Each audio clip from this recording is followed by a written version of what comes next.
Hey there, toy collector friends and Star Trek fans alike. Welcome back to the channel. I'm the Triple TC, and today, a day I was unsure would ever necessarily arrive, we're looking at the first release in the Fanhome Star Trek Starships collection, all the way from Star Trek Picard. It's the USS Titan-A, NCC 80102A. Yes, it's finally arrived. So my subscription has gone through and the ship has arrived. I've opted to not do a full-on unboxing because people have already been doing that. So there's no huge shock and surprise. People have seen what it looks like, and it looks like this. So I'm just going to take you through what comes in this first package. Then we're going to have a little look at the box if you haven't seen it already. And then we're going to look at the ship. And I have to say, spoiler alert, it's pretty good. It's pretty good. It really is. So, okay, what comes in the box? When the box finally arrives, what do you get? Well, the first thing you get is like a little welcome letter from Fanhome, dear collector, just telling us what we can do, how we can manage our accounts, etc., using the website, blah blah blah. Not much to write home about, but you know, it's nice, and it just points out that the journey begins here. Maybe that should be my thumbnail, but I won't do that to you. I won't do that to me either. But it does make me laugh because my journey began a long time ago, and if you've watched my Star Trek The Vexed Generation 3 videos, you'll know just how long ago my journey started trying to get these blasted ships. We also get a collector's guide from Fanhome, and you are able to download this actually. But I am a fan of, as people will be aware, physical media, and so that's the back. That's the front. This is the back, where it lists the free gifts that are going to come, maybe in this order, and if they're not entirely available, they'll give us an alternative. But there's a binder, which I believe now is no longer a binder. I believe now it's a folder, like a slipcase. There's a dedication plaque for the USS Titan, a Raptorino mug, a turbolift acoudogram, which I've seen people show on their videos, and apparently it's a little smaller than we're led to believe there, but by the same token I think it's nice enough. So it's not the size of it, is it? It's where you put it and what you do with it. And then lastly, there's an additional ship, the USS Eves, I think that's pronounced. I could be wrong. Do correct me in the comments below, by all means, phonetically, so I know exactly what I'm saying wrong and how I'm saying it wrong. So basically the guide gives you a breakdown, I won't go through all of it, of some of the ships that are to come. There's the Farragut, for example. We know we're going to get the Shrike. We've got the Stargazer there. There's the Titan, which is what's in this range. Quite a few, and there of course is the first XL of the range, which is the Enterprise F, which is really what's, you know, keeping me going. Then there's the information about the magazines, what we get in the magazines, blah blah blah. All of it lovely, none of it overly groundbreaking, but I'm not here for that. It is the return of, and you know what, they didn't have to do this, and I'm glad that they are doing it, but they're doing the official Starships collection magazines. So here is the Titan-A, and it is nice to have this back. So we get the same thing, a little bit of background around the ship information, all the contributors, etc, etc, etc. And of course this is not reproduction. I'm showing this, I'm just looking at the warning there. This is just so people know, and you may well be encouraged to sign up and purchase, and I hope if you do, you have a smoother transition and set of actions than I had to go through. So lots of info there about the ship. Again, if you want to read all of it, buy it, and it's all available in the magazine, and then you can have it. Some lovely artwork. I mean, it is really very nice. I mean, again, it's what can I say? It is everything you would want it to be, but it isn't the main event, and this is the main event. So in the interest of being super transparent, I'll just pop the ship back a little bit.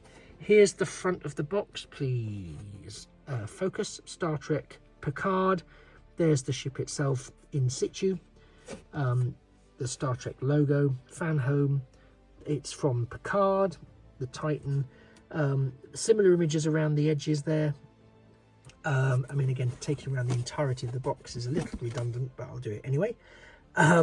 There's, again, please focus, there's the product shots, and on the back is just upside down words, and so on and so forth. So that's that.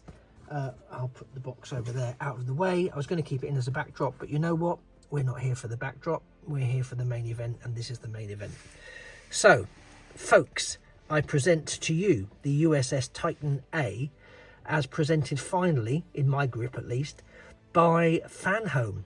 And I have to say, my initial thoughts on this are extremely positive ones. I will get it up in hand in a second. But yeah, I really, really, really like the look of this ship. I like the attention to detail. It's an old ship, so you can see it looks a bit weathered on the back there. It actually looks worse on the camera than it does in real life, but we'll get up in close in a second and you can see that in a bit more detail. But yeah, you can see where we have the decals on there. We've got the translucent plastic being used in the nacelles and the Bassard collectors. We've got some nice detailing, pulling out phaser strips, pulling out the bridge, pulling out some of the running lights. You can see there on the front, let me see if I can tilt it slightly before we pick it up, the sort of standard saucer section Constitution class, and if I can zoom in a bit more, window placements here. You can see that's very reminiscent of the Enterprise and indeed other Constitution classes through time. So yeah, this is a really nice ship, and it's been a long time coming, and it could have been a lot worse. Now we can see from this close-up angle that some of those window alignments aren't great, and you know that's a bit of a tradition carried forward from Eagle Moss and Hero Collector, but we can see an awful lot of that surface detailing on this ship, and it's, you know, it gets a sense that it's not clean. It gives me a sense that it's seen battle, which we know it has. It's not pristine. Anyone would say it's probably due being recommissioned and maybe rechristened somewhere down the line. But yeah, the tamper detail on there is really nice. Really nice. In some instances, the window detailing is absolutely fine around the bridge. Other details, other instances that we're seeing again here on the back part of the saucer section, not so much. There's a little bit of a miss there. And I think on later models, and certainly on some models, I believe, they've done away with the indentations. And you do away with the indentations, and you can just have the paintwork indicating where the windows are. You know what? That to me makes a ton of sense, because then if it isn't quite 100% on the where it needs to be, it's less of a problem, you know, because there's no indentations to give it away. There's the shuttle bay with Titan spelt out there. I just want to see if we've got any writing on the nacelles that I can zoom in and see. Yes, there we go. There's the NCC registration there on the back of the Titan, which is very nice. I wasn't sure if there was or there wasn't, but it's very nice to see it there, certainly.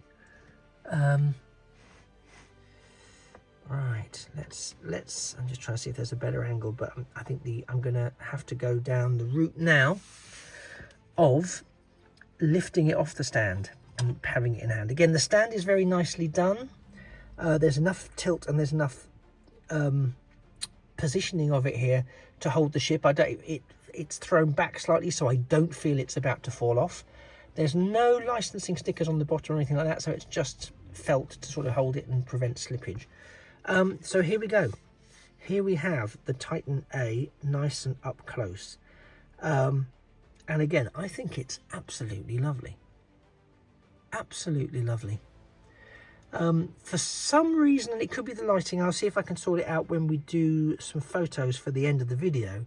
But the colorization here on the video itself, it's looking a little more metallic than it actually is in real life. In real life, in hand, it's a little more of sort of a beige tan colour.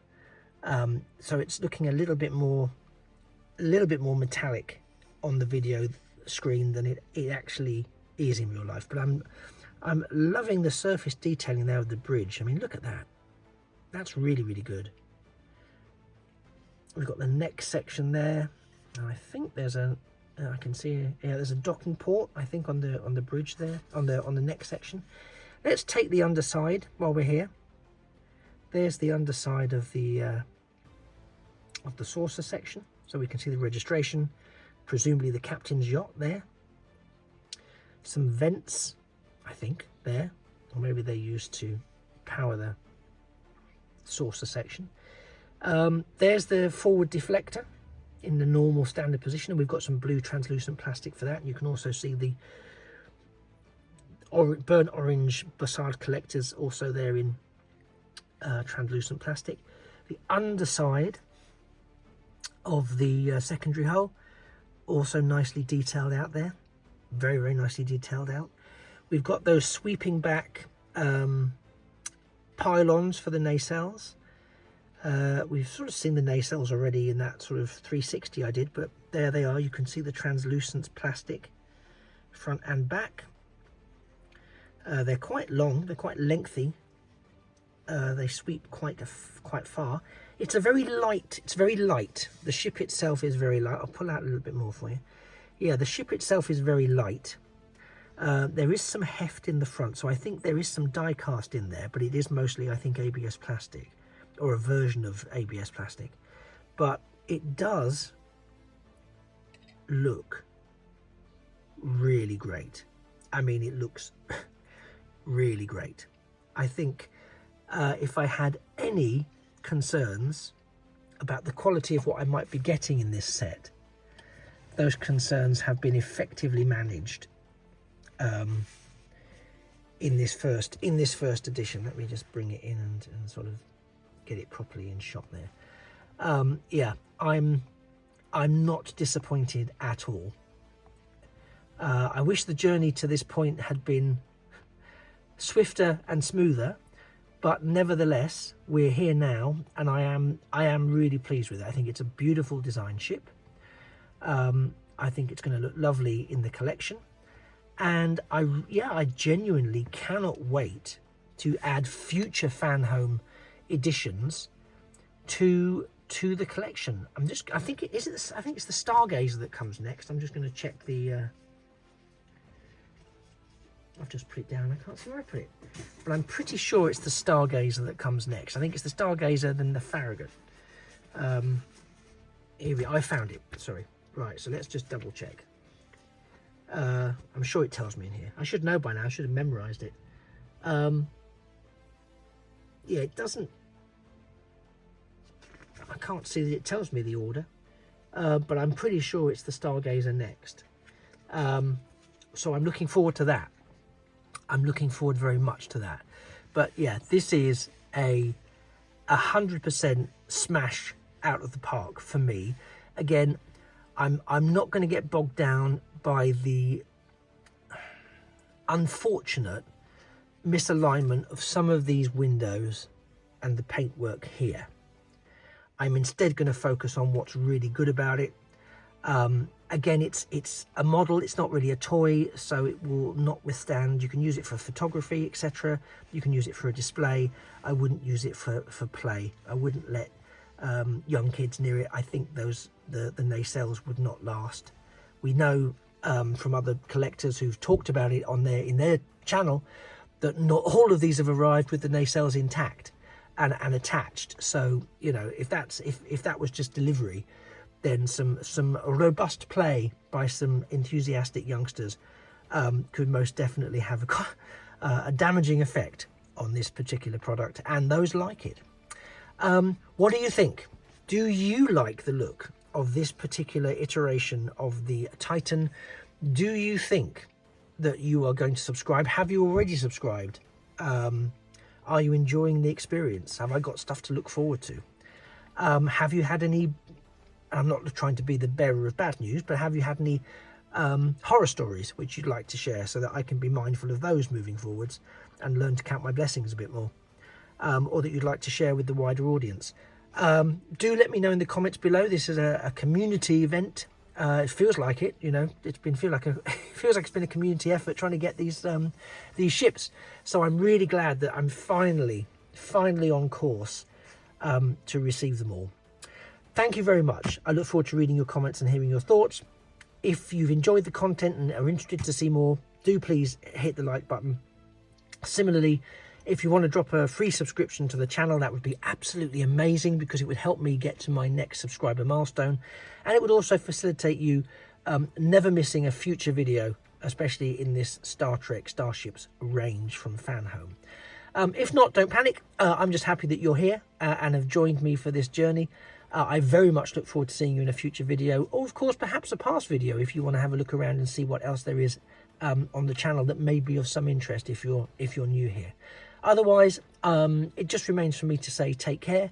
I've been the Triple TC, that is the Time Travelling Toy Collector, and this has been the USS Titan NCC 81002A, as it appeared in Star Trek Picard from Fanhome, hooray, as part of the new Fanhome Star Trek Starships official collection, and issue 1 in their new subscription lineup. You take care, and it just remains for me to say that a thing of beauty really is a toy forever. Bye-bye for now.